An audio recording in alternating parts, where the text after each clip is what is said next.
Welcome to Apex Storyteller, your destination for calming tales that help you unwind and drift into a peaceful slumber. Before we begin, take a moment to like this video and subscribe. It helps me share these soothing stories with you and others who seek tranquility. I'd love to hear from you in the comments. Where are you tuning in from and what time is it for you? Now find a comfy spot, close your eyes, and let's embark on this relaxing journey together. Chapter 1. The train was always late. That was the first thing Ethan noticed when he arrived in Black Hollow. It wasn't just a delay of minutes or hours. Sometimes the train didn't come at all. Yet, the townsfolk gathered at the station every evening, waiting as if their lives depended on it. Ethan, a journalist chasing whispers of strange disappearances, had thought little of the oddity at first. But tonight, as he stood under the dim, flickering station light, a chill ran down his spine. Something about the air felt wrong. Heavy, as if it carried secrets too dark to be spoken. The station itself was a relic of the past. Its wooden planks creaked with every step, and the paint peeled off the walls in jagged strips. A rusty sign barely held together by corroded nails read Black Hollow Station in faded letters. But it wasn't the decay that made Ethan uneasy. It was the silence. Even with the crowd of people gathered, there were no voices, no laughter, no murmurs of impatience. Just a quiet so thick it pressed against his eardrums. Ethan's eyes scanned the faces around him. They all looked alike in their expressions, blank, hollow, and expectant. A woman clutching a frayed handbag stared straight ahead, her lips moving silently as if in prayer. A man with a weathered hat tapped his foot rhythmically, but his eyes were locked on the empty tracks. No one looked at each other. No one acknowledged Ethan. It was as if they didn't see him at all. "Excuse me," he ventured, tapping the shoulder of an older man standing closest to him. The man turned, but his movements were slow, almost mechanical. His eyes, clouded and distant, focused on Ethan for only a moment before he turned back to the tracks without a word. A shiver rippled through Ethan. He'd covered stories of haunted places before, but this was different. This wasn't a ghost story or a tale of cursed artifacts. This was something else. Something he couldn't yet name. As the clock struck 9 p.m., a sound broke the oppressive silence. A low, mournful whistle. The crowd stirred, their heads snapping toward the horizon. Ethan followed their gaze, his pulse quickening. In the distance, a faint light glimmered, growing brighter as the whistle grew louder. The train was coming. But it didn't look right. The locomotive's headlights cast an eerie, greenish glow, and the train itself seemed old. Not old as in vintage or antique, but ancient as if it belonged to another time entirely. Its blackened carriages emitted a faint mist that clung to the ground like tendrils, curling and writhing as if alive. Ethan's journalistic instincts kicked in. He pulled out his camera, snapping photos as the train screeched to a halt. The sound was deafening, metal grinding against metal in a way that made his teeth ache. The doors hissed open, releasing a puff of the strange mist. Ethan expected the crowd to board, but they didn't. Instead, they stood still, their eyes fixed on the open doors. "Why isn't anyone getting on?" he muttered to himself. As if in answer, a figure stepped out of the train. It was a conductor, but not like any Ethan had seen before. His uniform was pristine, almost too perfect, and his face was pale and stretched, as if his skin had been pulled too tightly over his skull. His eyes, black and bottomless, scanned the crowd before landing on Ethan. A slow, unnatural smile spread across his face. "Mr. Harper," the conductor said, his voice smooth and cold. "We've been expecting you." Ethan's heart dropped. How did he know his name? He hadn't told anyone in Black Hollow who he was. His instincts screamed at him to run, but his legs felt rooted to the spot. "What do you mean?" Ethan managed to say, his voice trembling. The conductor's smile widened. "You'll find out soon enough." He stepped aside, gesturing toward the open doors. "All aboard."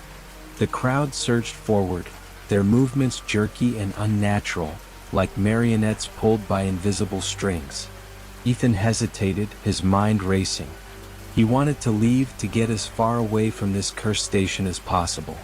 But something held him back, a gnawing curiosity, a need to understand what was happening. Before he could make a decision, he felt a hand on his shoulder. He turned sharply to see the older man he'd tried to speak to earlier. For the first time, the man's eyes seemed clear, and his expression was one of desperation. "Don't get on that train," the man whispered, his voice urgent. "Once you do, there's no coming back." Ethan's breath caught in his throat. He wanted to ask more, but the man's gaze shifted, his face clouding over once again. Without another word, he turned and joined the others boarding the train. Ethan stood frozen, his mind a whirlwind of fear and confusion. The conductor's voice broke through his thoughts. "Mr. Harper, time is ticking. Are you coming?" Ethan's eyes darted to the train, then to the crowd, then back to the misty, lifeless station. He felt the weight of the decision pressing down on him. Whatever was happening here, it was far bigger than him. But he couldn't shake the feeling that he was meant to be here, that this moment was inevitable. With a deep breath, he took a step forward, his heart pounding in his chest. The conductor's smile grew impossibly wide as Ethan crossed the threshold and entered the train. The doors slammed shut behind him and the whistle blew once more. As the train lurched forward, Ethan turned to look out the window. The station disappeared into the darkness, and with it, any chance of turning back. And then he heard it, a low, guttural whisper coming from somewhere deep within the train. "You shouldn't have come." Chapter 2. The whisper lingered in the air, coiling around Ethan's thoughts like a venomous snake. His pulse quickened as he peered down the dimly lit corridor of the train. The lights flickered intermittently, casting unsettling shadows that seemed to dance and shift on their own. The air inside the carriage was dense, carrying an unnatural chill that made Ethan's breath visible. He took a hesitant step forward, his shoes echoing loudly against the metal floor. The seats in the carriage were empty, though they bore signs of recent occupation. A book lay open on one seat, its pages yellowed and curling at the edges. A half-empty cup of tea sat on another, the liquid inside oddly dark and still. Ethan's eyes were drawn to a peculiar detail. Each seat had a small brass plaque affixed to the top. The plaques bore names, but they weren't ordinary names. They were dates, each one etched in meticulous script. 1987, 1988, 1989. The further he walked, the older the dates became, as if the train itself was a timeline of forgotten lives. He reached out to touch one of the plaques, but a sharp, crackling sound stopped him. It was faint at first, like static on an old radio, but it grew louder, more distinct. Voices. Dozens of them, overlapping and speaking in hushed, frantic tones. Ethan froze, his heart thundering in his chest. He couldn't make out the words, but the urgency in their voices was unmistakable. "Help us." The words sliced through the cacophony, clear and desperate. Ethan whipped his head around, searching for the source, but the carriage remained empty. He swallowed hard, forcing himself to take another step. As he moved, the whispers subsided, replaced by a low hum that seemed to emanate from the walls themselves. The next carriage was even darker, its windows blackened as if covered by thick soot. Ethan hesitated, his hand hovering over the door handle. He could feel it now, the weight of countless eyes watching him, unseen but undeniably present. Gathering his courage, he pushed the door open and stepped inside. This carriage was different. It wasn't empty like the first. Figures sat in the seats, their heads bowed and faces obscured by shadow. They didn't move or react to Ethan's presence, but the atmosphere was suffocating, heavy with an unnatural tension. He approached one of the figures cautiously, reaching out a trembling hand. As his fingers brushed against the figure's shoulder, it dissolved into a plume of ash, scattering into the air. Ethan staggered back, choking on the thick, acrid smoke. Panic clawed at his chest as he looked around. One by one, the figures began to crumble, their forms disintegrating into the same ominous ash. And then, from the far end of the carriage, a single figure rose. It was the conductor. "You should take your seat, Mr. Harper," the conductor said, his voice calm but filled with an unsettling authority. "The journey is long and you'll need your strength." Ethan shook his head, his instincts screaming at him to resist. "What is this place? What's happening?"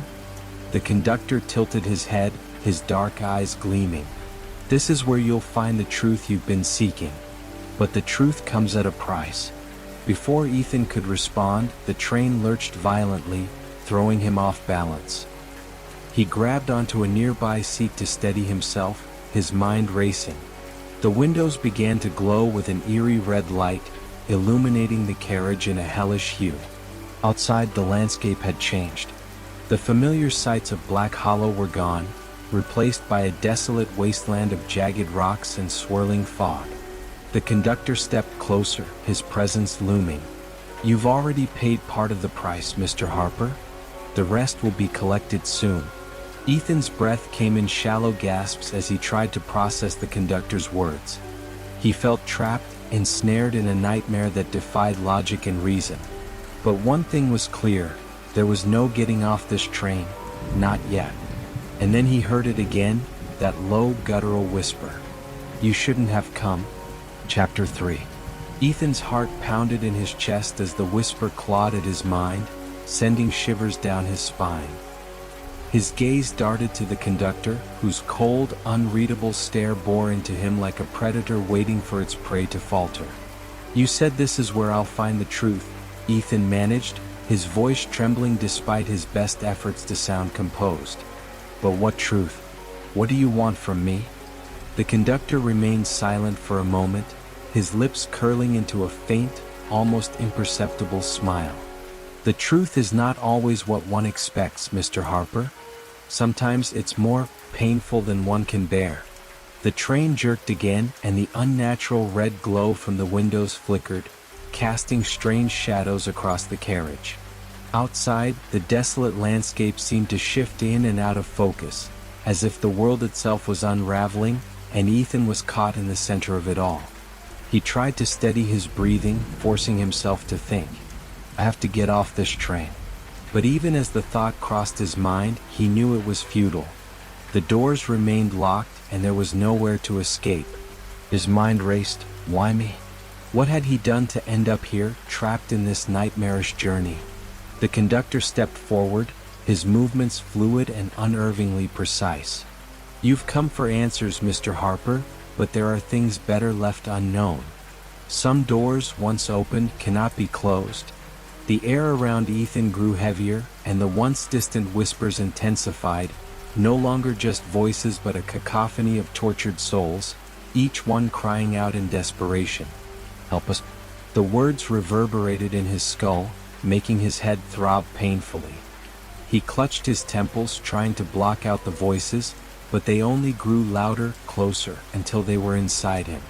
He spun around, desperate for anything that might offer him some relief. His eyes fell on the walls, covered in layers of grime and decay, but something caught his attention, an engraving on the wall near the door leading to the next carriage. The name Harper was carved into the wood in deep, jagged letters, almost as if the wood itself had been gouged out in agony. "Why is my name here?" Ethan whispered, his voice barely audible over the whispers. The conductor's eyes flickered to the engraving, his face momentarily betraying a flicker of recognition before returning to his cold, impassive expression. "The price is never just paid in money, Mr. Harper. Some debts are paid in blood. Others are paid with the past." Ethan felt a cold knot tighten in his stomach. The past. His past. Something buried, long forgotten. But what? The train lurched again, this time with more force, throwing Ethan to the floor. His vision blurred as the world around him seemed to stretch and distort. The once familiar train now felt like a dark labyrinth, the walls closing in, suffocating him. He struggled to his feet, his breath coming in ragged gasps. "What do you want from me?" he demanded, his voice rising in desperation. The conductor watched him, a flicker of something dark passing over his face. "I already told you, Mr. Harper. The truth comes at a price. But you've already paid part of it.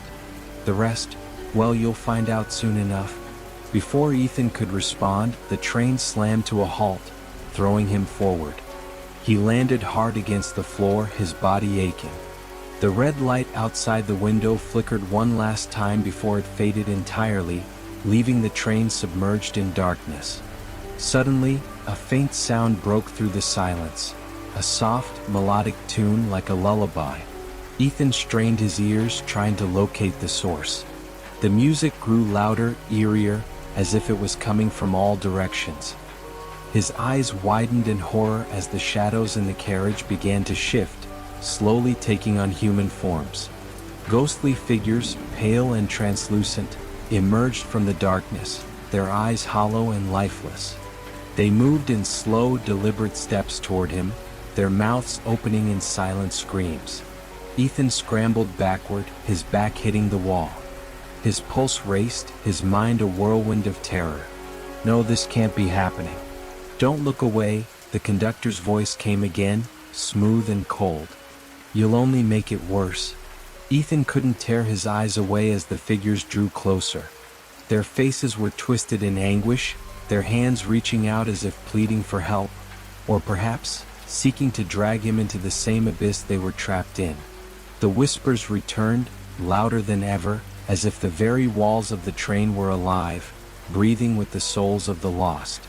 "Help us, help us." The conductor's figure loomed in the distance, watching, waiting. "The truth is here, Mr. Harper. All you have to do is accept it." But Ethan couldn't bring himself to look at the conductor any longer.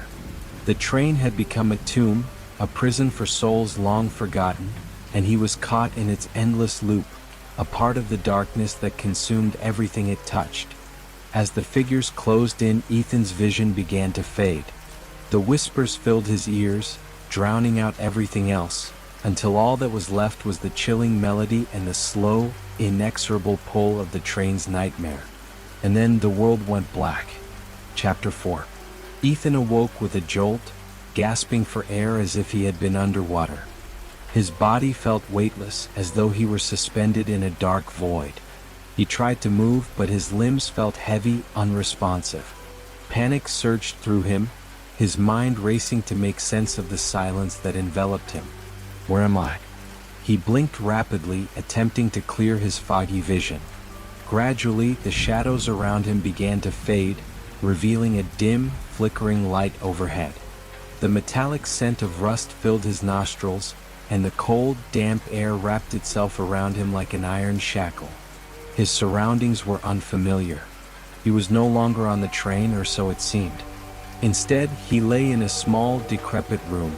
Its walls were cracked and covered in mildew, the floor littered with broken furniture and torn remnants of what had once been a home.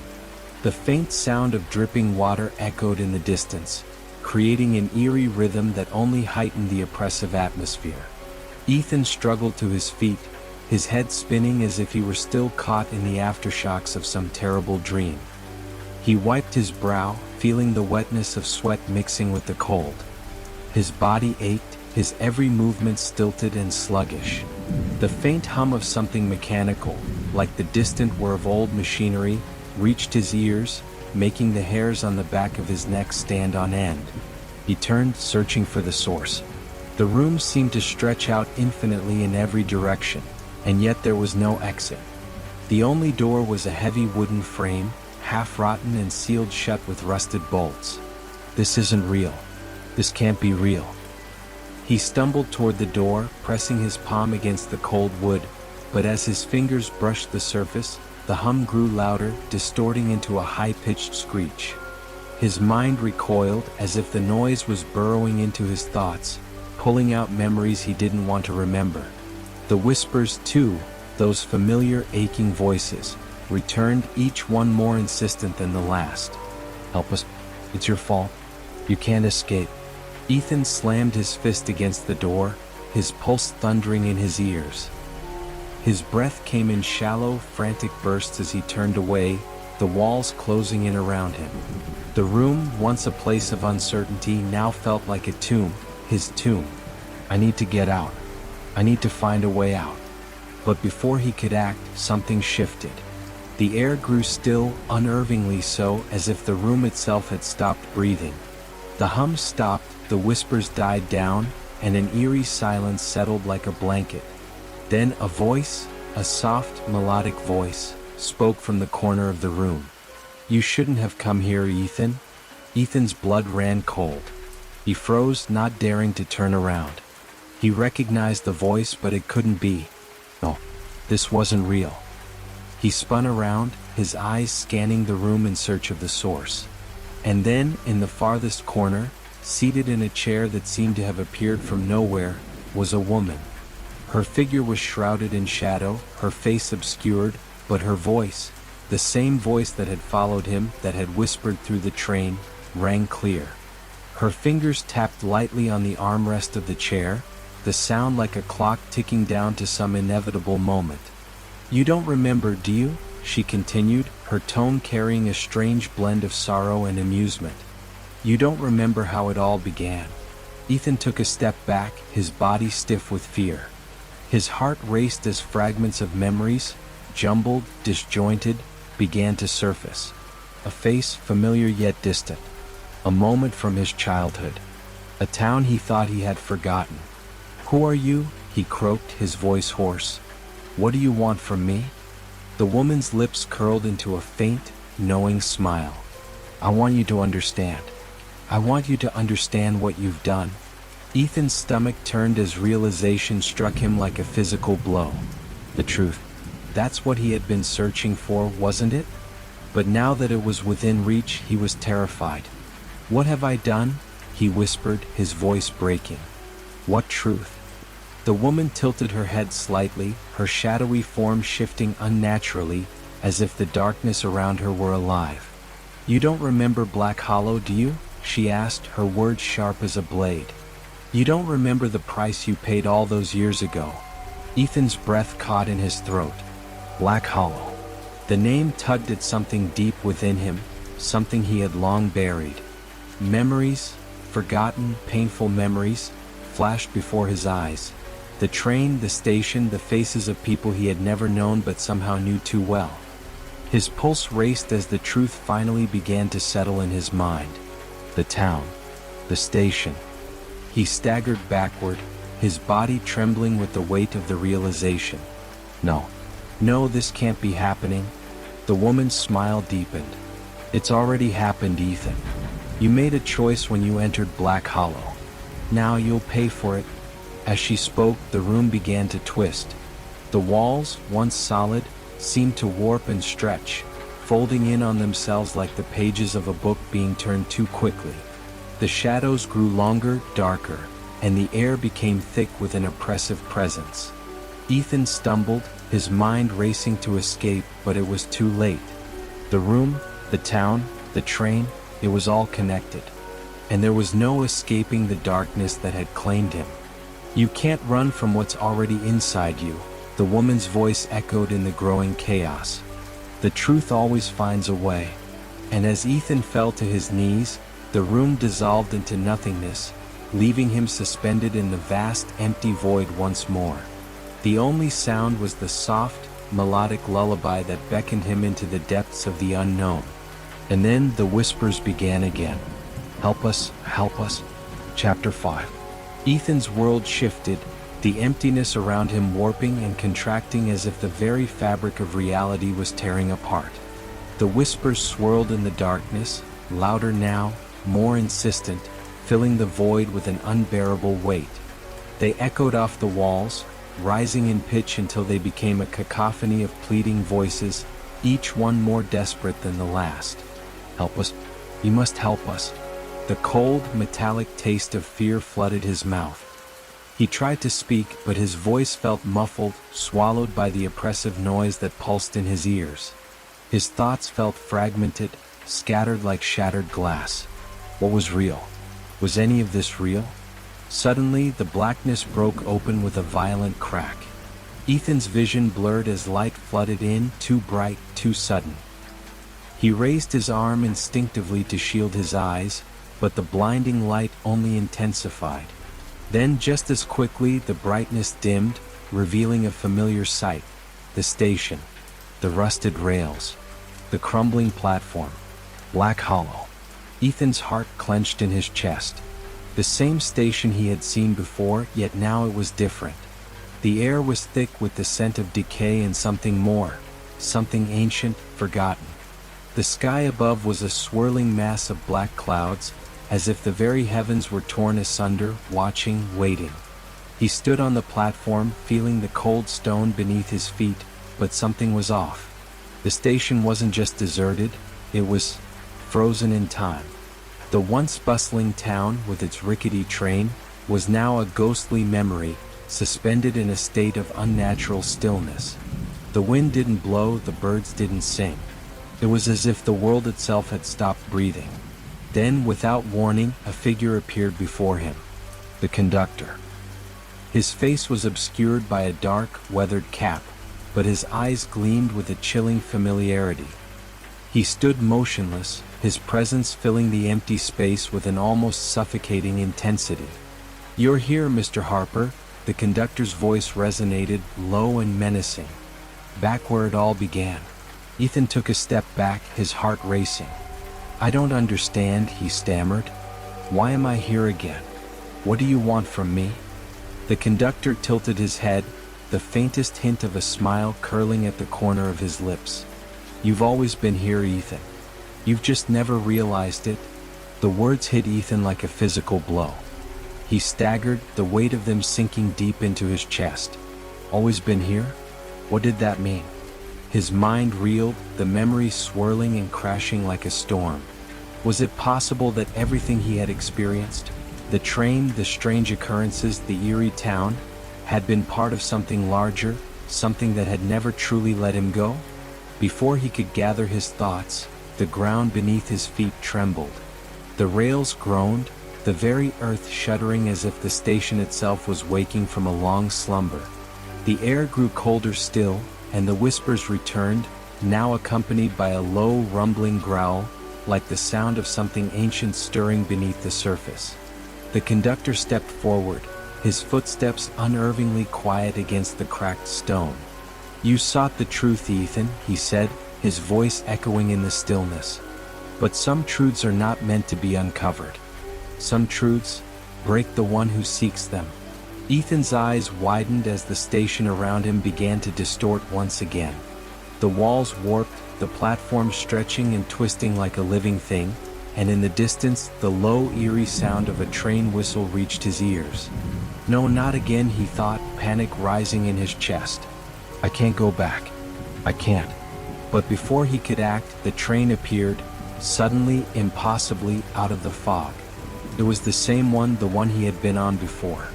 Its dark, rusted carriages creaked as they slowly pulled into the station, the doors hissing open with a sound that made Ethan's blood run cold.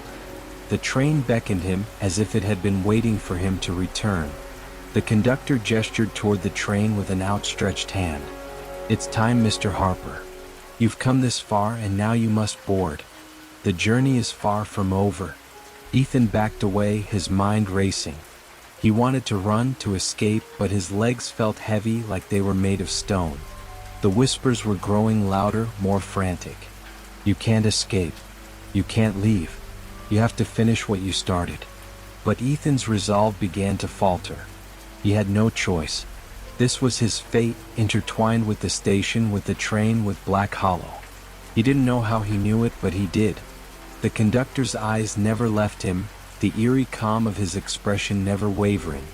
"You've been here before, Ethan. You've always been here." With a final, terrified breath, Ethan stepped forward, his footfall echoing against the platform. The door to the train loomed before him, an entrance to the unknown, an inevitable path that would either lead him to salvation or deeper into the abyss. The moment his hand touched the cold metal of the train door, everything went still. And then a voice, not the conductor's, but a voice from deep within, from somewhere beyond the veil of the station, whispered softly in his ear. "It's not over yet. Ethan's heart skipped a beat as the train doors closed behind him, the sound final as the darkness that now encased him. The whispers faded. The train began to move. And this time Ethan knew he wasn't just a passenger. He was part of the story. A story that would never end. Chapter 6. Ethan's heart pounded against his chest, the rhythm relentless as the train jerked forward, its wheels grinding against the old tracks with a sound that reverberated deep into his bones. He had stepped onto the train again, but it felt different now. He was no longer the mere traveler. He was a part of its twisted narrative. The train, once a symbol of escape, now felt like a prison, its walls closing in on him with every passing second. The air inside the carriage was thick, heavier than before, as if the train itself was absorbing the fear and despair of all who had ever ridden it. The faint smell of mildew mixed with the metallic tang of rust, and a low, almost imperceptible hum seemed to vibrate through the very structure of the train. It was a sound that resonated in Ethan's skull, drilling into his thoughts, relentless, unyielding. Ethan ran a trembling hand over his face, trying to steady his breath. He couldn't understand it. Why was he here? What had happened to the town, to Black Hollow? He had been so sure, so certain that once he had left, it would all end. But now, as the train lurched forward into the darkness, he knew that this journey was far from over. The carriage was eerily quiet, save for the occasional groan of the train's old bones as it navigated the winding tracks. He looked around, his eyes scanning the rows of empty seats. There were no other passengers, no other souls to share in this nightmare, just the echoes of their forgotten footsteps. It was as if the world outside had disappeared, leaving only the train and the shadows within.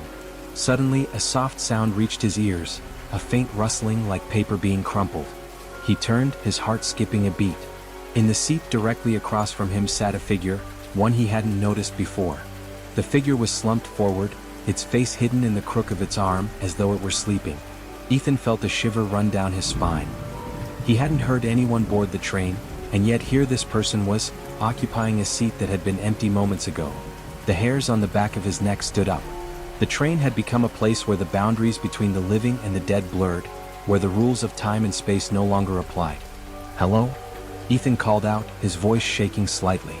The figure didn't respond, but the air seemed to thicken around it, an unsettling presence growing stronger the longer Ethan stared. His instincts screamed at him to leave, to get up and run, but his body refused to obey. He was frozen in place, his gaze locked on the motionless figure. Then, without warning, the figure raised its head. Ethan's breath caught in his throat. The face that now stared at him was not a face he had expected, but one that he recognized all too well, his own. He recoiled, his mind struggling to process what he was seeing. It was him, but not him. The figure's eyes were hollow, dark voids that seemed to reach into his soul, pulling out his deepest fears and regrets. His own face, twisted in a silent scream, stared back at him from the depths of those eyes. It was as if the reflection of his soul had materialized before him, distorted and corrupted. "You're not real," Ethan whispered, his voice barely audible. He blinked, certain that he was imagining it, but the figure remained unmoving, as though it had always been there.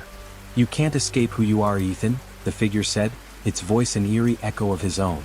The words sent a jolt of panic through him, his chest tightening as if he were suffocating. "You think this is a journey to the truth, but it's just another trap. You've been here before, and you'll be here again." Ethan's pulse quickened, his mind spinning. He opened his mouth to speak, but no words came.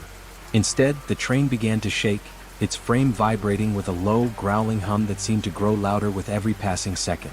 The flickering lights above him blinked erratically, casting the carriage in an unsettling, strobe-like effect. Shadows shifted along the walls, twisting and contorting as if alive, as if the very space around him was warping. The figure across from him leaned forward, its face distorting further, melting into a grotesque version of himself. The mouth stretched unnaturally wide, the eyes widening in a maddening expression of terror. Ethan recoiled, but it was no use. The image of his own face, twisted in anguish, loomed larger and larger, consuming the small space between them. "You've always known the truth," the figure continued, its voice rising to a chilling crescendo. "You've always known what happened to Black Hollow. The station, the people, the choice you made. The price you paid."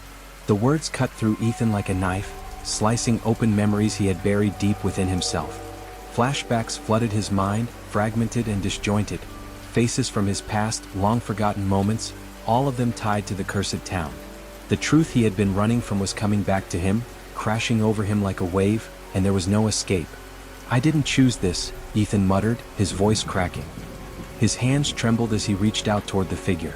"This isn't my fault." The figure's laughter echoed through the carriage, cold and mocking. "Isn't it?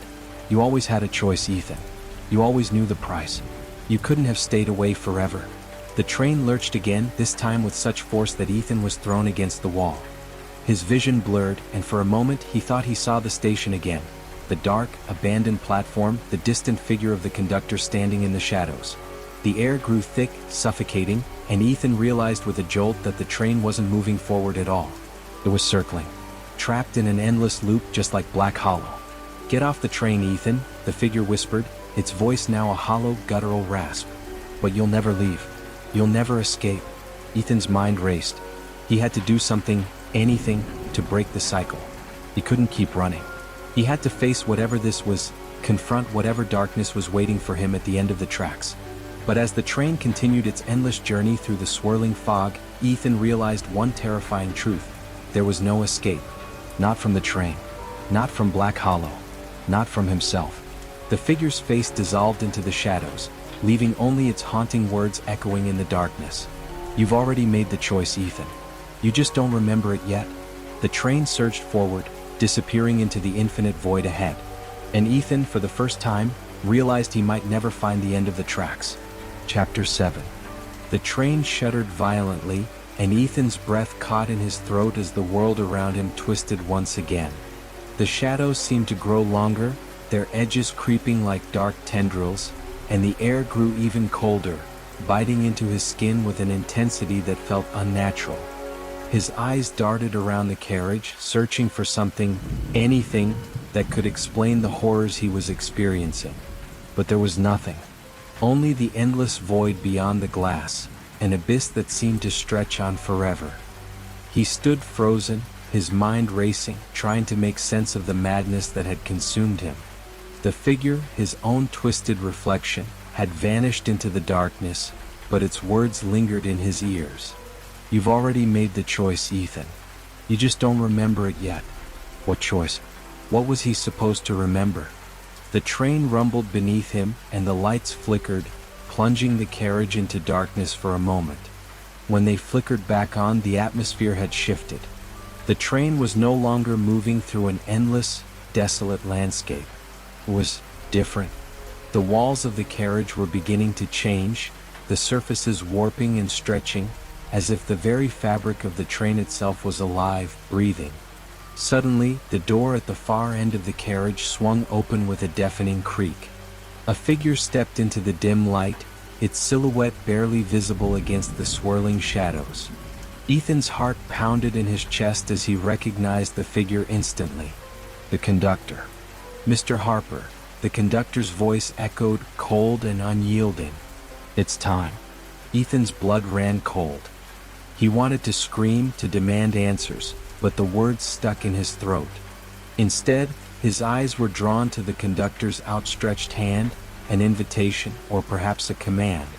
The conductor's dark eyes gleamed, his smile twisted with an unsettling satisfaction. "Time for what?" Ethan managed to croak, his voice barely a whisper. "What's happening? Why am I still here?" The conductor's smile deepened, but there was no humor in it.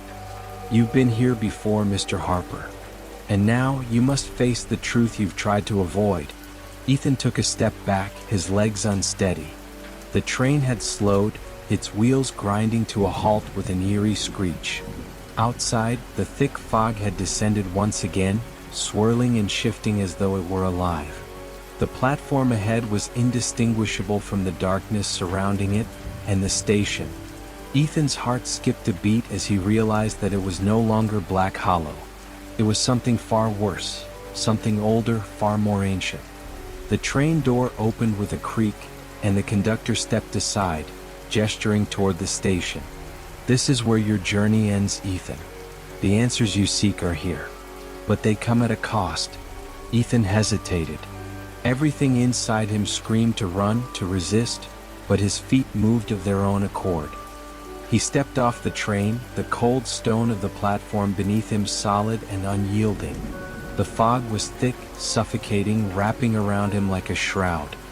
He squinted, trying to make out anything in the distance, but the station remained eerily silent, its buildings barely visible in the haze. "You've been here before," the conductor's voice rang out, though Ethan couldn't see him. "You made the choice long ago." Ethan felt a chill crawl up his spine. The words were haunting, and they echoed in his mind like a twisted mantra. What choice? What did I do? As he walked further into the fog, memories began to surface, disjointed flashes of faces, of moments he thought were lost forever. A woman's face, smiling, then fading into the darkness. A child's laughter, soft and distant, then swallowed by the void. The sound of a train whistle, faint but unmistakable, calling to him from beyond the mist. Then it hit him. The choice. The train, the station, it wasn't just a place. It was a crossroads, a point in time where everything had been decided long ago. He had been here before, in another life, in another time, and he had made a decision. A choice that had led him here, to this moment, to the eternal loop that bound him to the station, to the train. A choice that had condemned him to repeat the same journey over and over, never truly escaping, never truly free. Ethan stopped dead in his tracks. The fog seemed to part slightly ahead, revealing a figure standing in the distance. It was the same face he had seen in the carriage, the twisted reflection of himself. But this time, there was no fear in his reflection's eyes, only a quiet acceptance. "You understand now," the reflection spoke, its voice eerily calm. "You knew this was the price. You knew this was what you were meant to become." Ethan's knees buckled beneath him, and he fell to the ground, his hands trembling. He wasn't just a passenger on the train. He wasn't just an observer of Black Hollow's dark past. He was part of it. He had always been part of it. The town, the station, the train, they were not separate from him. They were a part of him, a reflection of the choices he had made, the path he had chosen long ago. "You'll never leave," the figure whispered, stepping closer, its eyes empty and hollow. "This is your fate." The air grew thick, suffocating, and Ethan realized with a sinking dread that the fog was closing in on him, encasing him in a cage of shadows. The train was gone now, lost in the mist. The station was fading away just like the memories that had once defined him. And then, with a final eerie click, the world went black. Ethan awoke, gasping for breath, his body drenched in sweat. He sat up, his heart pounding in his chest as the darkness around him pressed in. For a moment he thought he had escaped, thought the nightmare was over. But as his eyes adjusted to the dim light, he realized with horror that he was no longer in his room, no longer in the real world. The train was back. The same old, rusted carriages, the same flickering lights. The same cold air, the same weight of dread.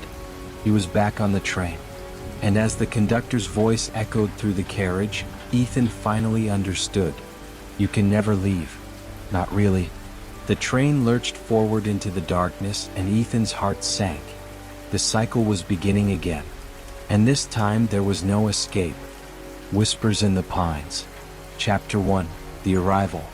It was a cool autumn evening when Sam Carter, a weary journalist from New York, pulled into the small town of Pine Hollow.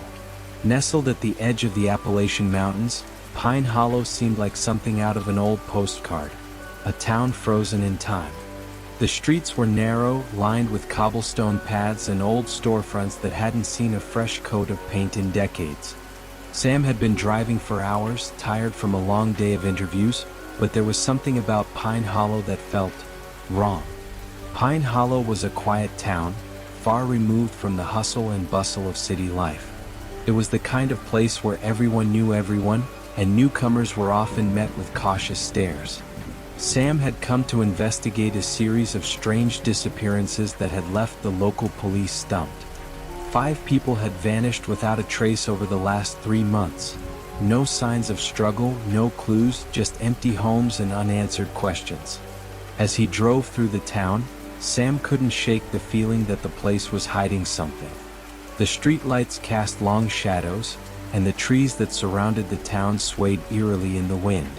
The pines, tall and thick, whispered in the breeze, their branches creaking like old bones. It was a haunting sound that only seemed to grow louder the further he went into the heart of Pine Hollow. The local motel was a small, run-down establishment with faded neon lights that flickered weakly in the night. As Sam walked in, the musty smell of old carpet and stale coffee hit him. The woman behind the counter, pale with dark, hollow eyes, greeted him with a curt nod. She didn't say much, just handed him the key to room 4B and returned to her newspaper without another word. Her silence felt heavy, as if she knew more than she was willing to share. Sam felt a chill creep up his spine as he took the key. He had come to Pine Hollow to uncover the truth behind the disappearances, but something about the town felt like a dark puzzle, one that didn't want to be solved. Chapter 2: The Unseen. That night, after unpacking his things and trying to settle into the motel room, Sam couldn't shake the unease that gnawed at him. The walls were thin, and every creak of the floorboards seemed to echo in the silence. The room, though basic, was filled with remnants of a time long past. Old wallpaper peeling at the edges, a small TV that looked like it belonged in a museum, and a bed that creaked when he shifted his weight. He spent the next few hours going over the research he had gathered, articles from local newspapers, police reports, and interviews with the families of the missing people. The disappearances seemed random, but there were a few eerie similarities. The victims had all been in their 30s or 40s, none of them had any obvious ties to each other, and none of them had left behind any evidence that could point to foul play. Sam closed his notebook, rubbing his temples. The questions swirled in his mind like a storm. Why Pine Hollow? Why now?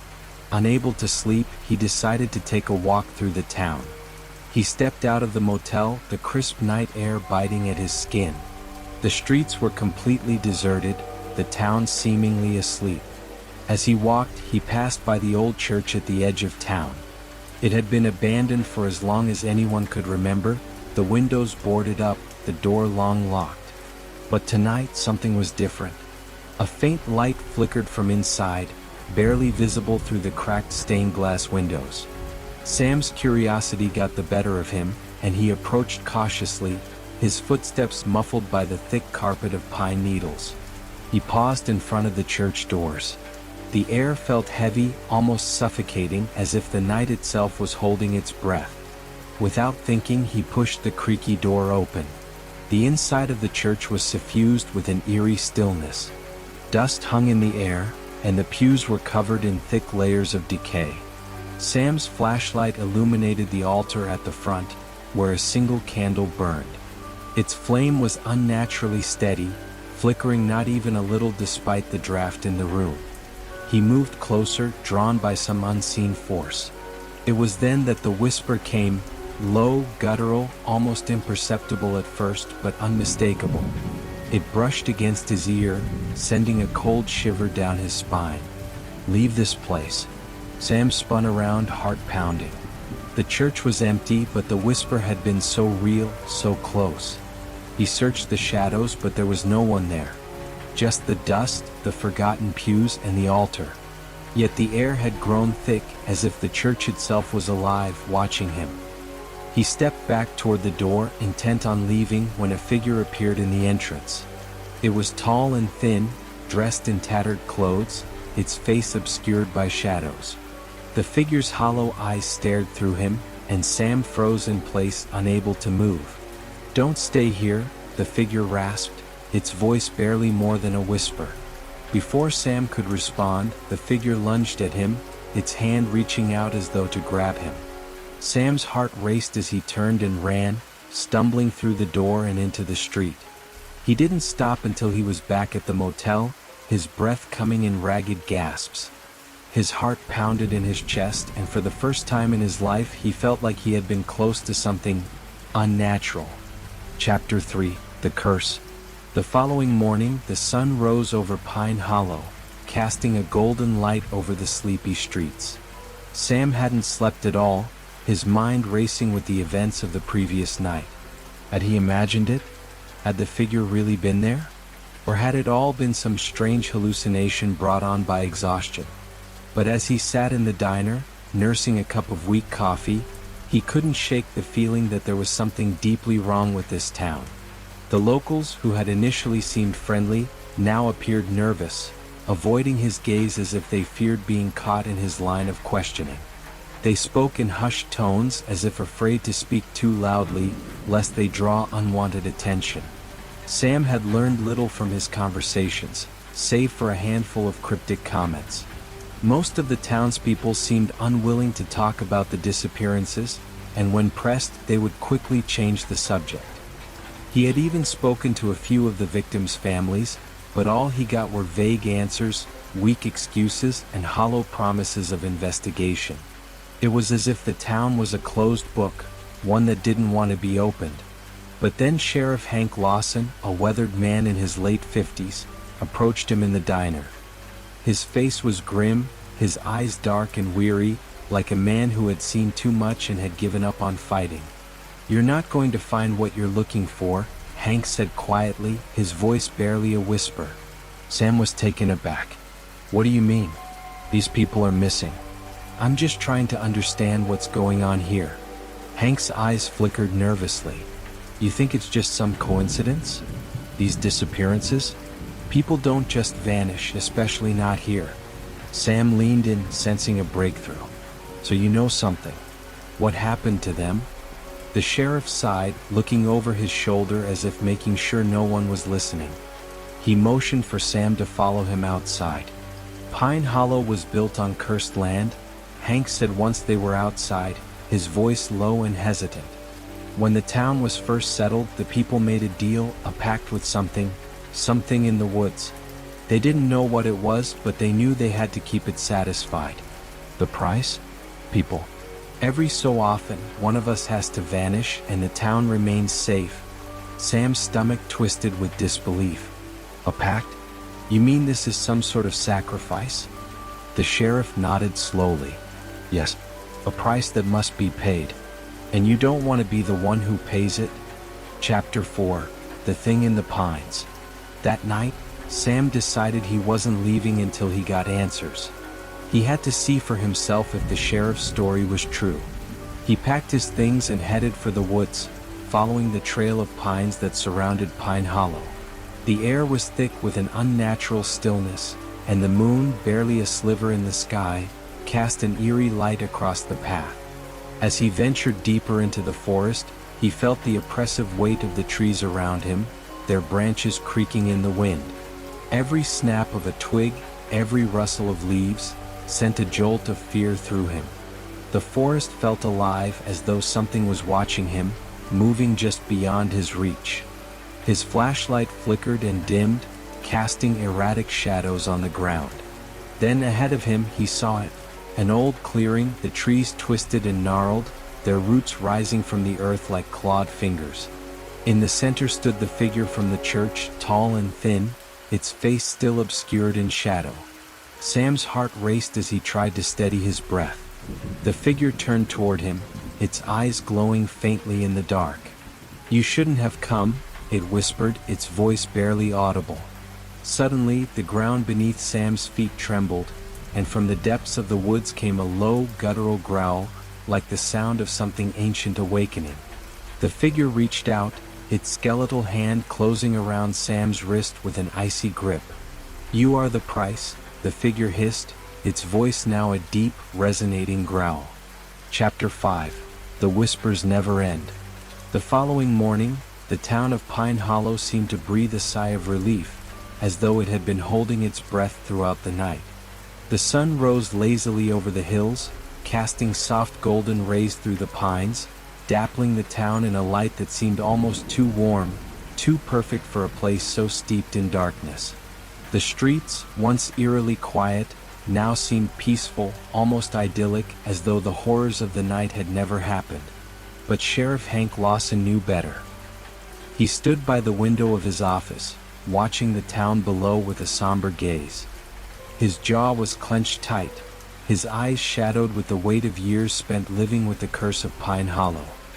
He had seen this all before: the disappearances, the whispers, the uneasy return to normalcy once the town had received its sacrificial offering.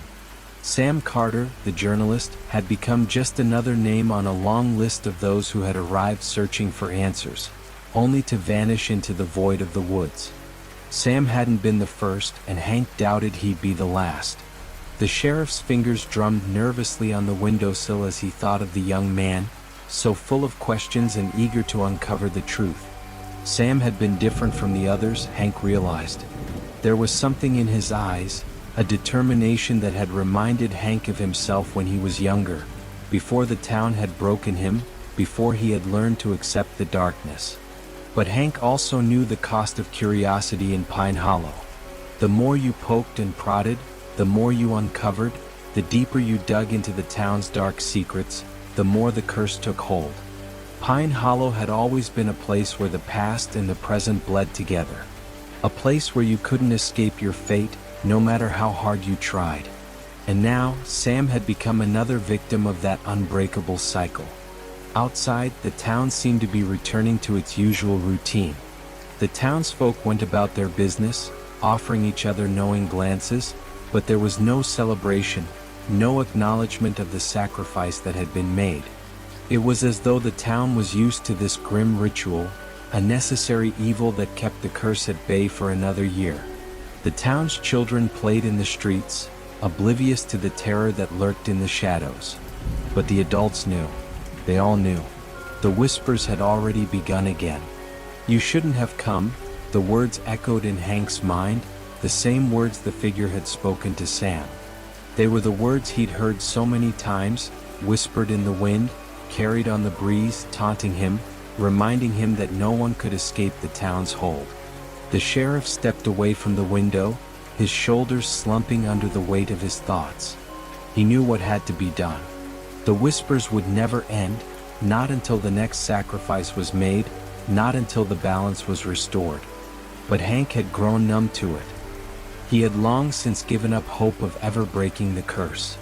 As he walked to his desk and began preparing the necessary paperwork, a single thought crossed his mind. Would the town ever truly be free? And deep down he knew the answer. Pine Hollow's curse would never end. The whispers would always be there, lingering in the pines, waiting for the next soul to wander too close to the truth. And when they did, the town would take its toll and the cycle would begin again. Chapter 6: The Price of Silence.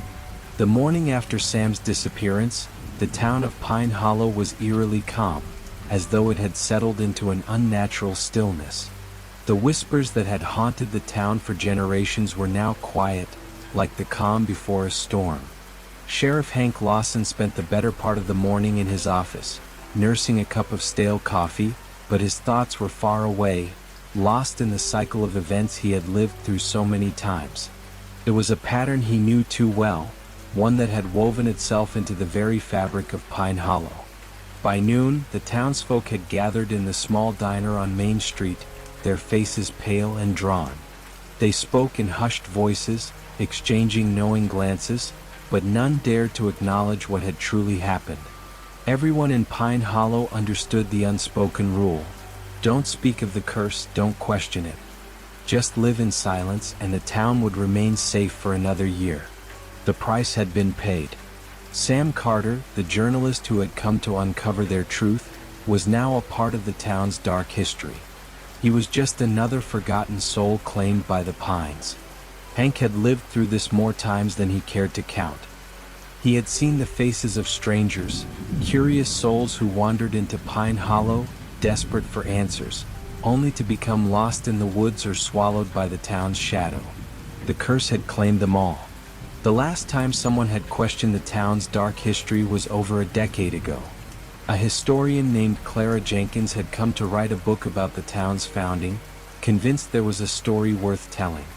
She had been the first to pry too deeply, and now her name was lost to the winds, just like all the others before her. Hank's phone buzzed, pulling him out of his thoughts. It was a text message from Deputy Miller. "It's happening again." Without a second thought, Hank grabbed his jacket and headed to the woods. Deputy Miller had found something, a clue, perhaps, or maybe just the remnants of what had happened to Sam.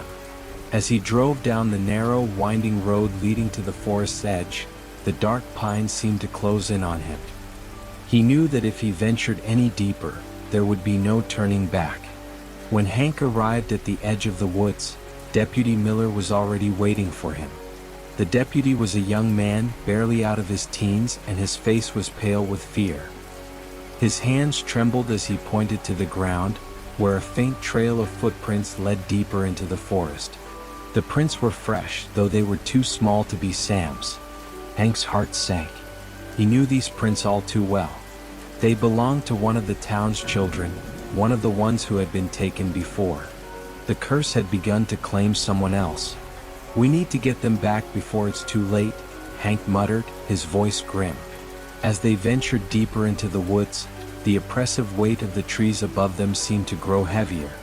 Every rustle in the bushes, every snap of a twig underfoot, made Hank's stomach tighten with dread. He had seen this before. The forest wasn't just a place of shadows, it was the prison that held Pine Hollow's curse, and it had a thirst that could never be quenched. Chapter 7, Into the Dark. By the time they reached the clearing, the moon was high in the sky, casting long, twisted shadows across the forest floor. The air felt thick, heavy with an energy that pulsed just beneath the surface. It was as if the very earth was alive, breathing, waiting.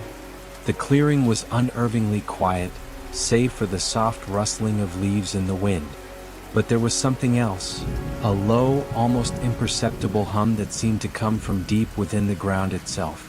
Hank's heart raced as he stepped into the clearing, his boots crunching against the dead leaves. The last time he had been here, he had come to bury his own past. He had stood at the edge of the forest, staring at the twisted trees, and swore to never return. But now it was different. The town was in danger again, and he could no longer ignore the pull of the curse. Deputy Miller followed close behind, his flashlight shaking in his hands. "Sheriff, this doesn't feel right. It's too quiet out here."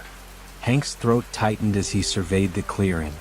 There were no signs of movement, no indication of who, or what, had been here. But he could feel it like a pressure in his chest. Something was watching them, waiting. As they moved further into the clearing, they suddenly heard a low growl from the trees behind them.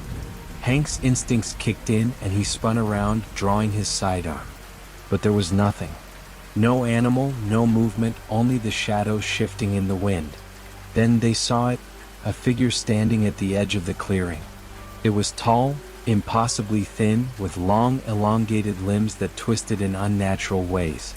Its face was obscured by darkness, but Hank knew who it was.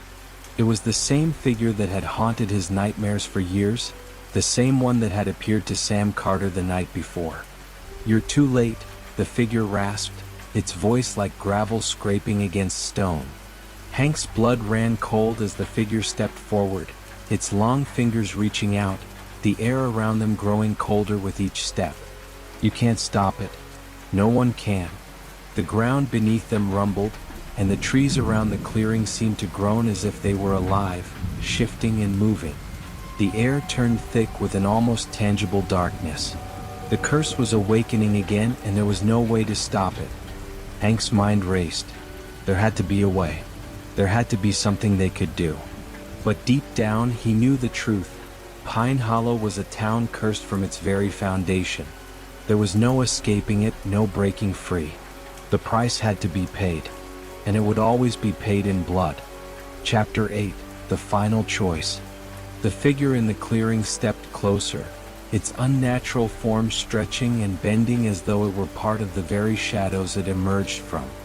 Hank could feel the weight of its presence pressing down on him, suffocating the air around them. Deputy Miller froze, his face pale with terror, unable to move as the darkness thickened around them. "You can't break the cycle," the figure whispered, its voice chilling and hollow. "Pine Hollow feeds on those who dare to ask questions. It always has, and it always will." Hank felt his heart race in his chest. He had spent his entire life trying to ignore the truth that the town was cursed, that it was a living entity that fed off the curiosity and blood of the innocent. But now, standing face to face with the very thing he had feared for so long, He realized something more terrible than he could have ever imagined. The curse was not just on the town, it was on him too. "Then why are you letting me stand here?" Hank growled, his voice shaky but defiant. "Why not take me too?" The figure tilted its head, its long skeletal hand reaching out toward him. "You are already part of the price," it hissed. "Just like the others." Hank's blood ran cold as he understood. He had never truly escaped the curse. It had been following him, subtly manipulating him, feeding off his fear, anger, and guilt. The darkness had always been a part of him, just as much as it was a part of the town. The moment he had accepted the role of sheriff, he had sealed his fate, just as every soul before him had. Suddenly, a distant scream echoed through the trees, sharp, desperate, and filled with terror. It was Deputy Miller. Hank's gaze snapped to the young man, who had collapsed to his knees, clutching his head as if in pain. The ground beneath Miller's feet began to shift, and the earth split open, swallowing him whole. Hank rushed forward, but it was too late. The deputy was gone. Just like the others, claimed by the dark force that had haunted Pine Hollow for so long. Tears welled in Hank's eyes as he dropped to his knees. The guilt, the regret, it all hit him in that moment. He had failed them all. So, Claire, Miller, they were just pawns in a game they could never win. "You've already lost," the figure said, its eyes glowing faintly, its form beginning to dissolve into the air like smoke. "Now you will join them." But as the figure began to fade, something inside Hank snapped. He couldn't just let it end like this. Not again. Not without a fight. "Maybe the curse can't be broken," Hank said, his voice low but steady, "but it doesn't control me anymore." With a final surge of willpower, he grabbed his gun, aiming it at the space where the figure had been. He fired, the shot echoing through the clearing. The figure shrieked, its form dissolving into the air with a final, wailing cry. The ground beneath Hank's feet trembled, and the dark energy that had haunted Pine Hollow for centuries seemed to dissipate into the night. The silence that followed was deafening. Hank stood alone in the clearing, his breath heavy in his chest, his hands shaking as he looked around at the now empty forest. The curse had not been destroyed, but in that moment, Hank knew something had shifted. Maybe, just maybe, Pine Hollow's grip on the town had loosened. The price had been paid, but there was always hope. Hope that one day someone would rise to stop it once and for all. As Hank made his way back to town, he could still hear the whispers in the wind. But they no longer seemed as threatening. They were just echoes of a story that had been told too many times. And this time, Hank Lawson had been the one to change it. Chapter 1. The beginning of the journey. Lena and Tyler had always been inseparable, two friends bound by shared adventures and the thrill of the unknown. This time they were embarking on something bigger, something more dangerous. A hiking trip through the dense, untouched forest that lay at the edge of their small town. The whispers about the forest had always intrigued them. Old stories spoken in hushed tones, cautionary tales of people who went in and never came out, or those who returned with their minds broken, haunted by something unseen. But Lena and Tyler were not easily swayed by rumors. They believed in the beauty of the wild, the untamed mystery that called to them like a siren's song. They'd packed their gear the night before, water, food, a map, and a couple of flashlights, ready to conquer the forest that had kept so many at bay. The morning sun was warm on their backs as they set off, their boots crunching against the dry leaves that littered the trail. The path seemed welcoming at first, the trees standing tall and majestic around them, their branches swaying gently in the breeze. The further they hiked, however, the more the forest seemed to shift. The trees grew thicker, blocking out the light until the shadows wrapped around them like a cloak. The trail became harder to follow, the ground uneven, as if the forest itself was conspiring to lead them astray. Tyler, always the braver of the two, kept a steady pace, his eyes scanning the woods around them with a mix of curiosity and excitement. but Lena felt a growing unease. Something about the stillness of the air, the eerie quiet that seemed to press in on her from all sides, set her nerves on edge. She tried to shake it off, focusing on the beauty of the moss-covered rocks and the sound of birds chirping overhead. But it was there, an unsettling sense that they weren't alone. As the day wore on, the sun began to dip lower in the sky, casting long, twisted shadows across the forest floor. The temperature dropped, and the air grew thick, heavy with an odd sense of anticipation. Tyler stopped for a moment to adjust his backpack, and Lena took the opportunity to glance around, her heart racing in her chest. The trees now seemed closer, their gnarled branches reaching toward them like fingers, scratching at the sky. "Lena, you all right?" Tyler's voice pulled her from her thoughts, and she nodded quickly, forcing a smile. "Yeah, just feels a little different out here, that's all." He laughed, slinging his bag back onto his shoulders. "You're just spooked. It's fine. We'll set up camp soon and you'll see, it'll be a great night." But as they continued down the path, Lena couldn't shake the feeling that something was watching them. The silence was broken only by the occasional rustle of leaves underfoot or the distant call of an owl. But in that silence, something felt wrong, as though the forest itself was holding its breath, waiting for them to make the next move. The trail finally began to widen, and they came upon a small clearing. A patch of sunlight filtered through the trees, casting a warm glow on the ground. Tyler, ever the optimist, moved ahead, already pulling out the tent. But Lena lingered, staring into the darkness of the trees that surrounded them. A chill ran down her spine, and she couldn't help but feel as though they had crossed some invisible boundary.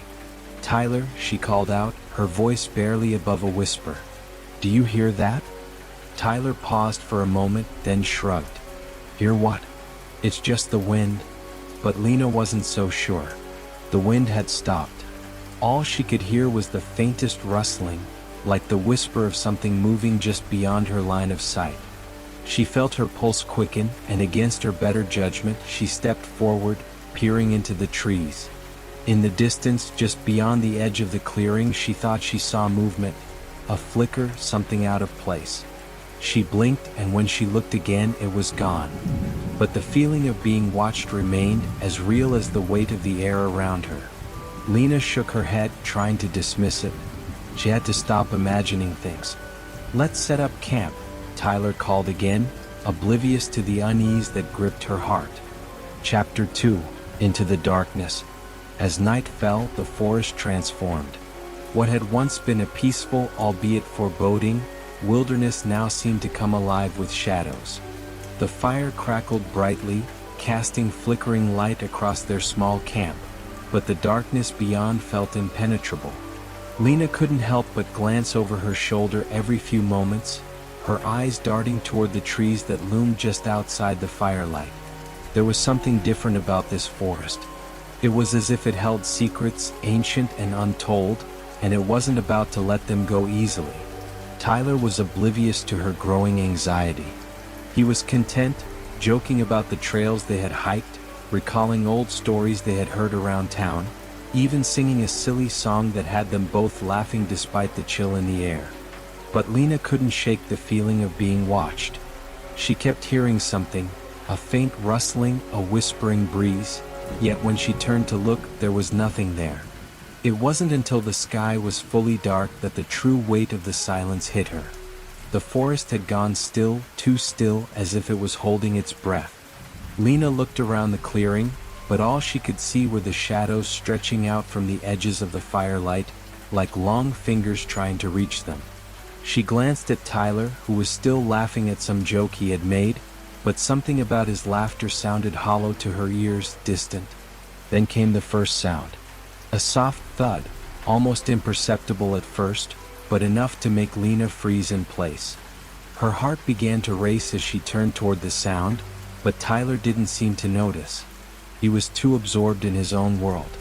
The thud came again, this time louder, closer, and she could feel the ground beneath her shift, as if something was moving beneath the earth itself.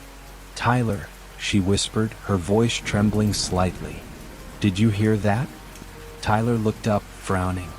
Hear what? It's just the forest? But Lena's eyes were wide, her hand gripping the edge of the tent. The sound was coming from all around them now, soft, rhythmic, like footsteps in the distance. It was getting closer, moving in a way that was far too deliberate to be the wind or an animal. Her breath caught in her throat as the footsteps drew near, each one louder than the last, until they were no longer in the distance but right outside the clearing. Tyler, I think something's out there, Lena said, her voice barely a whisper, filled with a growing sense of panic. Tyler stood up, his face confused but determined. It's fine, Lena. You're just imagining things. He took a step toward the edge of the clearing, as though daring whatever it was to show itself. But the moment he stepped into the darkness, the rustling stopped. The silence returned, thick and suffocating, like the forest had suddenly gone dead. Lena's blood ran cold. Something was wrong. Terribly wrong. Tyler, she called, her voice shaking as she reached for the flashlight. The rustling started again, but this time, it wasn't the sound of footsteps. It was something worse. A low growl, the sound of something large moving in the darkness. Tyler didn't respond. The growl grew louder, and Lena's heart pounded in her chest. With a scream, she turned to run toward the campfire, but as she did, she saw him. Tyler. His eyes were wide with terror, his mouth agape, but he wasn't moving. He stood frozen, staring into the trees, and for the first time in her life, Lena saw something in his eyes she had never seen before. She saw fear. Real, unshakable fear. Then the growl came again, closer this time, and Lena knew they were not alone. Chapter 3. The Shadow in the Trees. Lena's breath hitched in her throat as she stared at Tyler, frozen in place, his wide eyes locked onto something in the dark beyond the campfire. His body was rigid, as though some unseen force was holding him in place. The growl, deep and guttural, echoed through the trees once more, sending a ripple of terror through her. It was no animal sound. This was something far worse, something that didn't belong to the forest. Tyler. Lena's voice was barely more than a whisper, but it cut through the thickening tension. She took a cautious step toward him, her hands shaking as she reached out. Tyler, we need to go, now. But he didn't respond. His gaze was fixed, unblinking, on the shadows at the edge of the clearing, where the darkness seemed to thicken and pulse, as though something was moving within it. The firelight flickered in an unnatural way, casting eerie, twisted shadows that stretched like arms reaching out to them. Lena's heart pounded in her chest as she took another step forward, her eyes darting nervously between Tyler and the growing darkness. She grabbed his arm, shaking him violently. Tyler, please. We have to leave. His head snapped toward her, his eyes wide with terror. Lena, don't you see it? His voice trembled, barely audible over the deafening silence that had fallen around them. Lena's stomach twisted with dread. See what? She asked, her voice cracking. Tyler, we have to move. Now. He didn't answer, and for a moment, Lena feared he might be lost to whatever was lurking in the shadows. But then, as if something snapped within him, he suddenly pulled away from her grip, his body shaking. It's not just the forest, Lena, he said, his voice a strained whisper. It's something else. Something that's been here long before us. Lena's eyes widened, confusion and fear flooding her mind. She looked back toward the trees, but there was nothing visible. The growling had stopped, replaced by an eerie stillness, like the forest itself was holding its breath. Yet, she couldn't shake the feeling that something was watching them. Waiting. Suddenly, Tyler turned and started running toward the trees, his movements erratic as if he were being pulled by an unseen force. Tyler. Lena screamed, her heart leaping into her throat. She raced after him, but the darkness seemed to close in around her, every step heavy with dread. Her legs burned with the effort, but she couldn't stop, not when Tyler was disappearing into the blackness. The forest was alive now, the air thick with tension, the shadows twisting and writhing like something alive.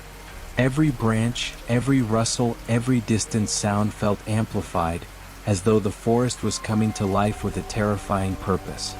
Lena's breath came in ragged gasps as she pushed herself harder, her feet stumbling over roots and rocks, her mind spinning with panic. Then, ahead of her, she saw him, Tyler, standing motionless at the edge of a dark, gaping hole in the ground.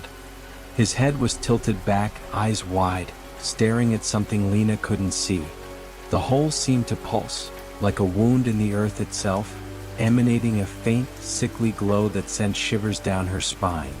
The air around it was thick with a low, guttural hum, a sound that seemed to vibrate deep in her chest, like a warning. "Tyler!" Lena screamed again, her voice rising in desperation. But he didn't respond. He was transfixed by whatever lay in that hole, a look of pure terror on his face. "Tyler, please?" She reached out to grab him, but before she could touch him, a shadow darted from the hole, swift and silent. It was a blur of movement, something darker than the night itself, and it engulfed Tyler in an instant. "No!" Lena screamed, her voice cracking with fear. She lunged forward, but the shadow pulled him into the hole, vanishing as if it had never been there. The ground seemed to swallow him whole, leaving no trace of his presence, no evidence that he had ever been there at all. Lena stood frozen, her heart pounding in her chest. Her breath came in ragged gasps as she scanned the area, desperate for any sign of Tyler. But there was nothing. The hole was empty now, the hum gone, the forest eerily quiet. Tears welled up in her eyes as the weight of the situation sank in.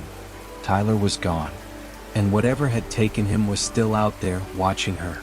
She backed away slowly, her body trembling with fear. Her mind screamed for her to run, but her legs felt like lead, her feet rooted to the ground by the terror that gripped her heart. She glanced over her shoulder, half expecting to see the shadow lurking just behind her, waiting to claim her next. The forest was no longer just a forest, it was alive, a malevolent presence that fed on the fear of those who dared to venture too deep. And Lena knew, with a sickening certainty, that she had crossed a line. There was no turning back now. She took one last look at the hole, the place where Tyler had vanished, and then she turned and ran. She didn't know where she was going, but all she knew was that she had to get away. She had to survive. But even as she ran, she could feel it. Something was following her. Something that wasn't bound by the laws of the natural world. Something that was always just out of sight, waiting for the right moment to strike. And Lena knew, deep in her bones, that this was only the beginning. The forest had claimed its prize, and now it was coming for her. Chapter 4. The Silent Pursuit. Lena's heart hammered in her chest as she stumbled through the forest, the sounds of her frantic footsteps the only thing breaking the suffocating silence. Every snap of a twig underfoot sent a fresh jolt of terror through her, making her wonder if something was always just behind her, watching her every move. Her breath came in shallow, ragged gasps as she sprinted, the thick underbrush catching at her clothes, her legs burning with the effort. But no matter how fast she ran, she couldn't shake the feeling that the shadows were closing in around her, that something was out there, something that wasn't human and certainly wasn't kind. Her thoughts were a whirlwind, spiraling with the image of Tyler being swallowed by the earth, his desperate screams still echoing in her ears. She had to keep moving. She had to survive. But her body was betraying her. Exhaustion was creeping in, the weight of the night pressing on her shoulders. The darkness felt heavier now, as if it had a presence of its own, suffocating her, making each breath harder to take. She stumbled again, falling to her knees in the dirt. She barely had the strength to push herself back up, but she knew she couldn't stop. She couldn't let whatever had taken Tyler find her. "Tyler," she whispered hoarsely, her voice cracking as the tears began to flow freely. She had no idea what had happened to him, no clue what had dragged him into that hole, but she was certain it wasn't something natural. This forest had always been strange, but tonight it felt wrong. It felt alive in a way that made her skin crawl. The wind rustled through the trees, whispering in a language she couldn't understand. The trees seemed to lean in closer, their branches stretching out like twisted fingers reaching for her, as if they were aware of her every movement. She paused, breathless, straining to hear anything beyond the sounds of the forest, any sign of something following her. And then she heard it. A faint crunch of leaves behind her, too soft to be the wind. The unmistakable sound of footsteps. Someone, or something, was following her. Her pulse spiked and every muscle in her body tensed with dread. She didn't dare look back. To do so might be to acknowledge whatever was hunting her, and she couldn't afford that. She pushed herself back to her feet, her legs trembling from the strain. The forest was closing in around her, the shadows thickening, pulling her deeper into its grip. For a moment she considered calling out for help, but then she remembered the only person she had been with was Tyler, and now he was gone. She was alone in the woods, and she had no idea how far from the trail she had wandered. No one knew where she was. No one would come for her. Another crunch, louder this time, followed by a rustling in the leaves. It was closer. Too close. Lena's heart slammed against her ribs, and her breath caught in her throat. She could feel it now, the presence behind her, growing stronger with every passing second. She broke into a run again, the adrenaline pushing her forward even as her body screamed in protest. The path ahead was blurry through her tear-filled eyes, but she didn't care. She needed to get away. She needed to outrun whatever was chasing her. The forest seemed to warp around her as she ran, the trees twisting into grotesque shapes, their limbs swaying in a way that made her think they were alive. The wind howled through the branches, and the shadows shifted like something was moving within them. She couldn't tell if the sounds of the forest were real anymore or if they were just a product of her fear. Her feet slipped on the uneven ground, and she crashed to the dirt once more, the wind knocked from her lungs. She gasped for air, trying to regain her bearings, but the presence was still there, closing in. She could feel it now, like a cold breath on the back of her neck, like something standing just out of sight, waiting for her to turn around. Panic surged through her chest, but she couldn't stop. She pushed herself back up, but this time she didn't move right away. Instead, she listened, every nerve on edge. There it was again, the unmistakable crunch of leaves, the soft thud of footsteps. They were right behind her. Lena spun around, her body shaking, ready to face whatever had been following her through the woods. But the darkness remained empty, the trees silent, as though mocking her fears. She could see nothing in the blackness, no form, no shadow, just the oppressive weight of the forest pressing down on her. Her breath came in ragged gasps as she scanned the darkness, every instinct screaming at her to run, but something held her in place. Then, from the corner of her eye, she saw a flicker of movement, a dark figure barely visible in the shadows, standing between the trees. It wasn't human. The figure shifted, its shape contorting unnaturally, and Lena's blood ran cold. The thing was tall, impossibly tall, with limbs that twisted and bent in ways that defied logic.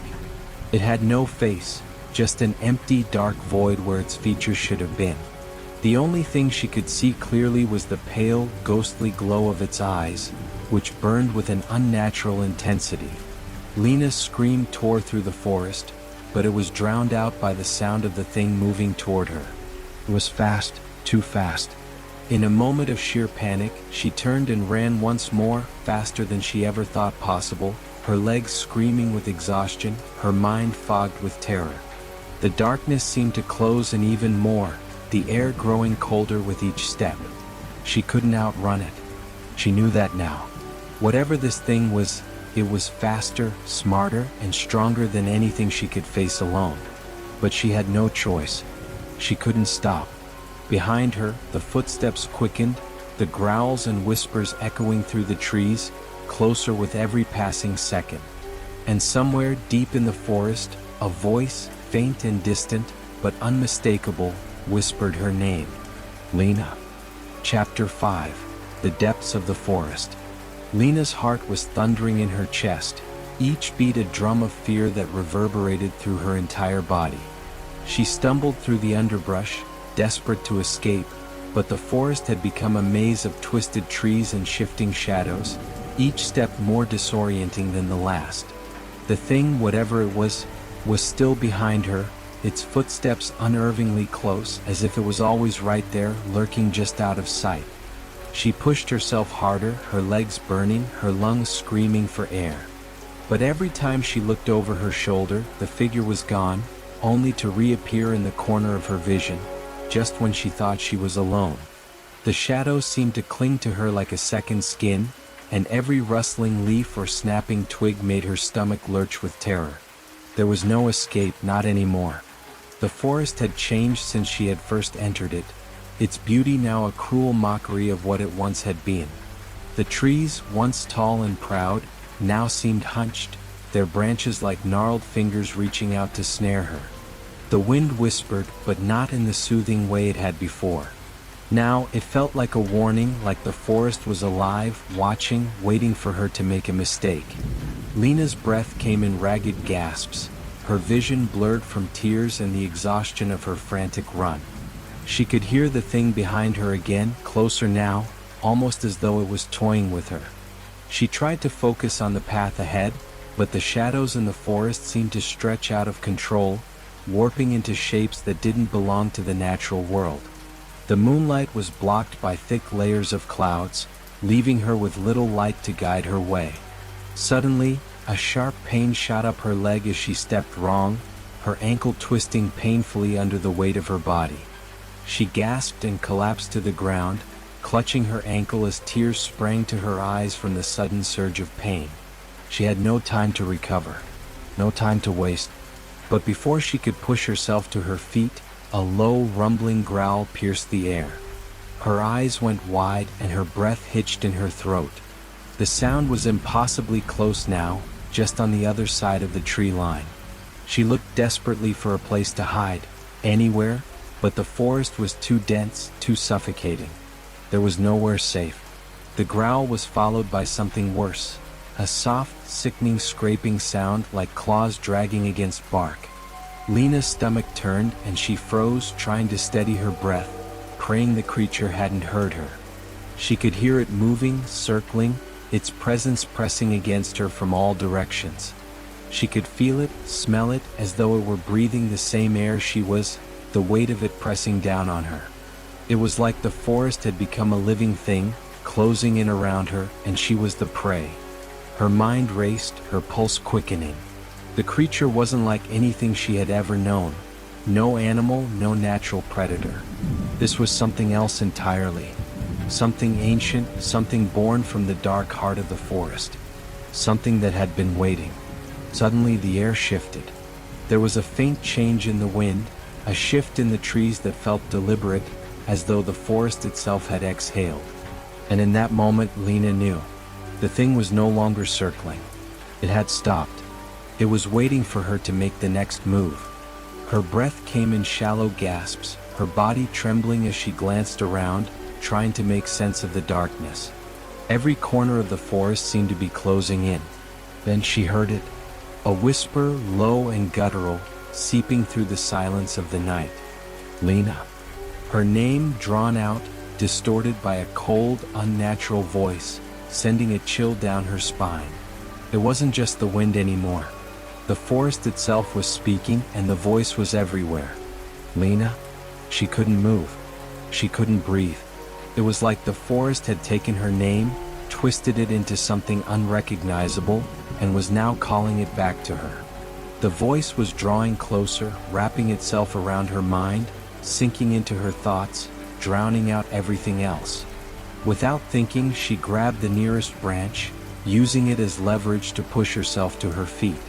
The pain in her ankle flared again, but she ignored it. There was no time to waste. She had to run, had to escape.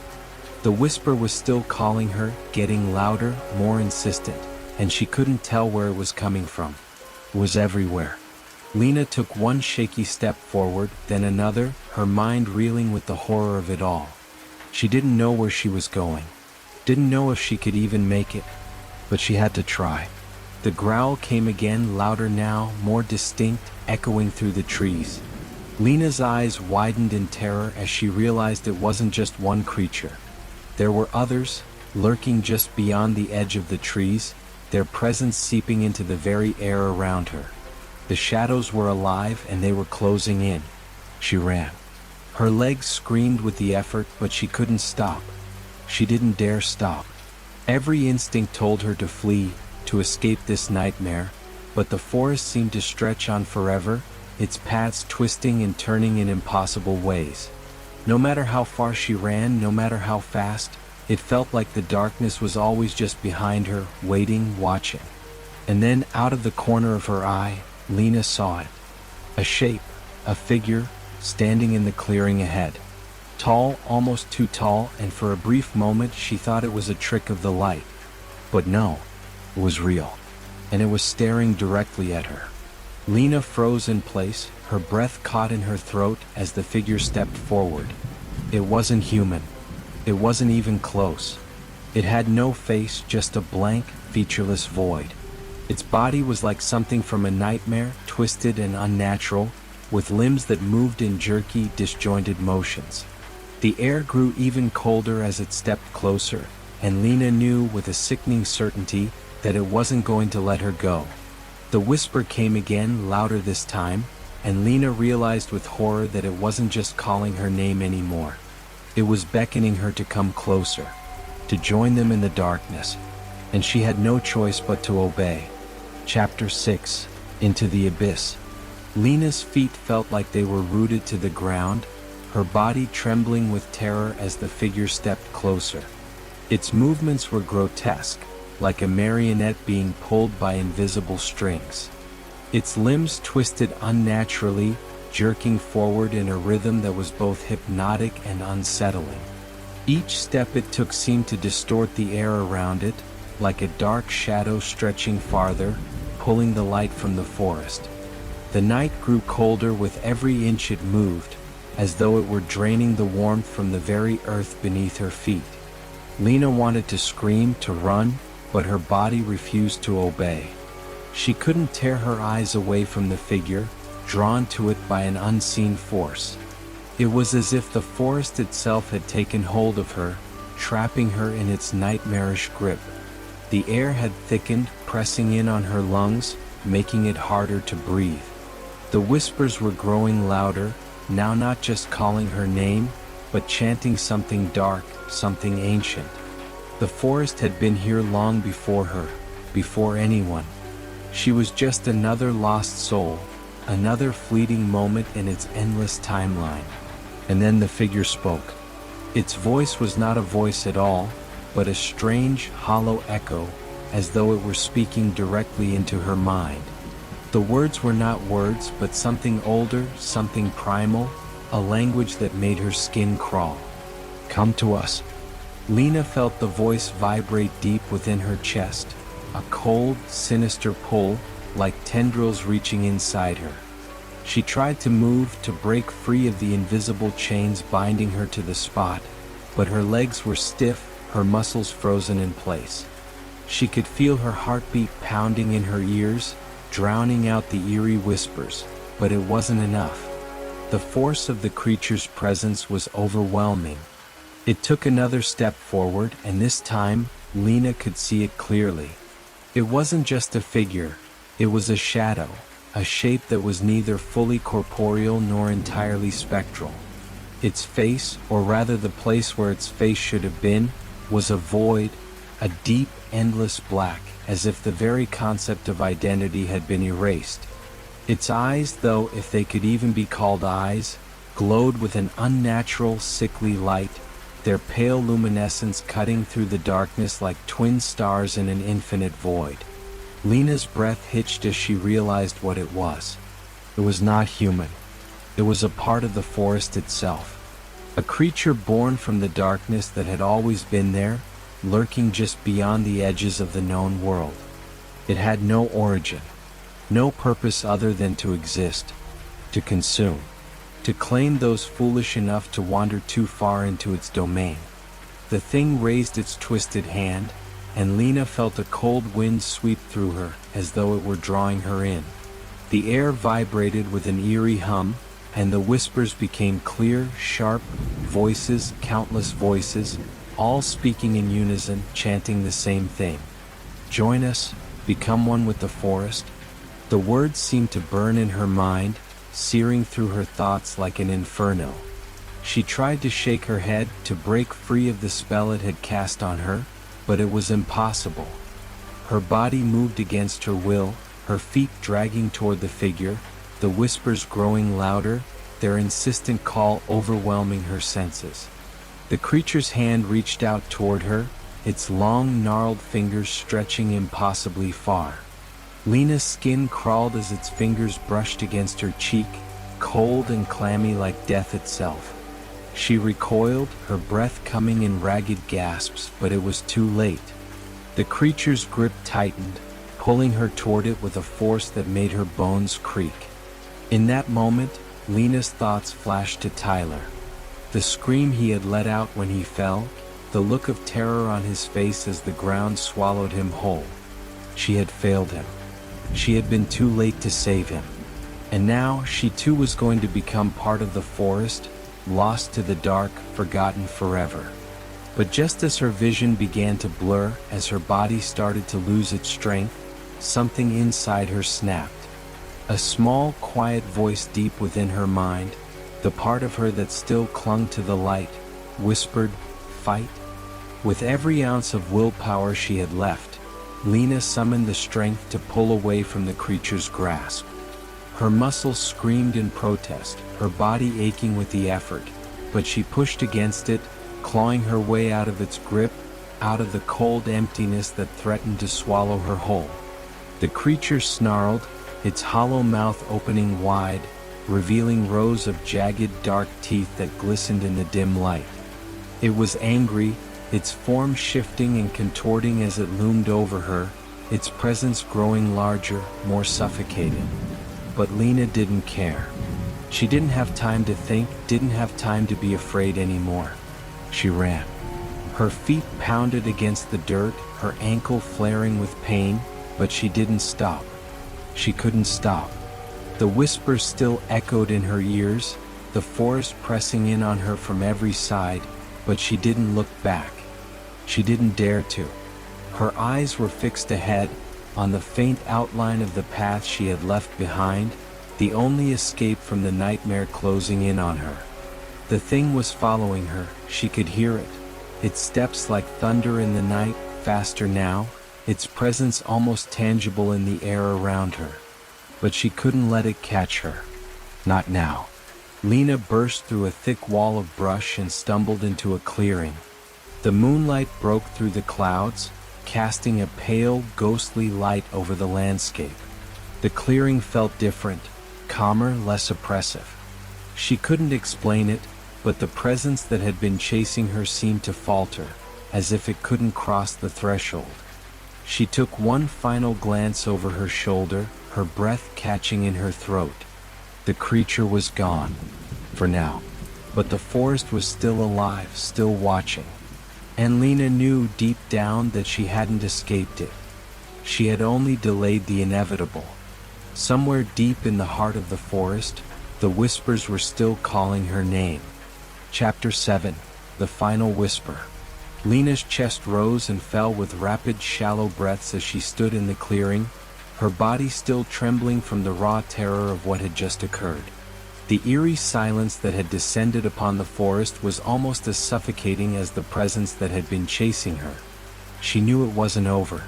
The creature, whatever it was, hadn't gone far. It was still there, somewhere, lurking just beyond the veil of the trees, waiting for her to let her guard down. She took a step backward, her mind racing as she glanced around, searching for any sign of Tyler. But the clearing was empty. The forest beyond it stretched in every direction like a sea of shadow and mystery, impossible to navigate without getting lost again. The way she had come had vanished, swallowed up by the night, as if the forest had erased all traces of her path. Had it really been a path? She wondered. Or had the forest merely been playing with her, drawing her deeper into its twisted labyrinth? The thought made her stomach churn, but Lena forced herself to keep moving. She needed to find Tyler. She needed to get out of this cursed place before it consumed her entirely. Her eyes scanned the horizon, but there was no sign of the trail. Nothing familiar. The forest seemed to stretch on forever, its darkness impenetrable, its edges blurred. A flicker of movement caught her attention. Barely noticeable, but it was there. Something moving among the trees, just on the edge of her vision. Lena's heart skipped a beat and she spun toward it, her body stiff with fear. There, standing in the shadows, was a figure. It wasn't the creature from before, but it wasn't Tyler either.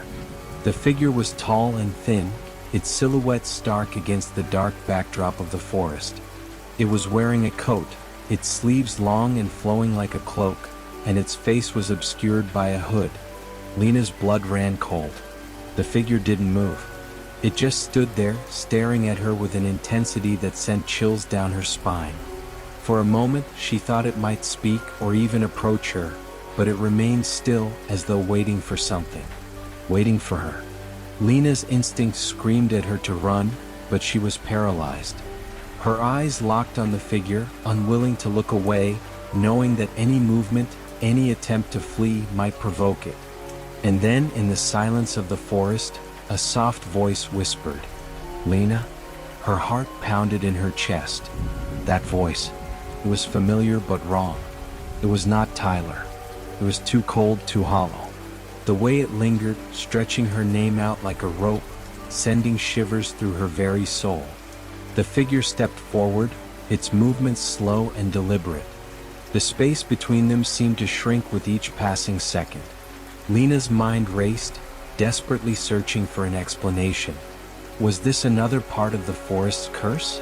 Or had she truly lost her mind, her grip on reality slipping away as she wandered deeper into the darkness? "Lena, come closer." The voice was gentle now, coaxing her. It was almost sweet, in a way like a lullaby sung just for her, but there was no warmth in it. Only ice, a coldness that cut through her very being. She knew she couldn't trust it. Couldn't trust whatever this thing was. She backed away, her foot catching on a stone, and she fell hard to the ground.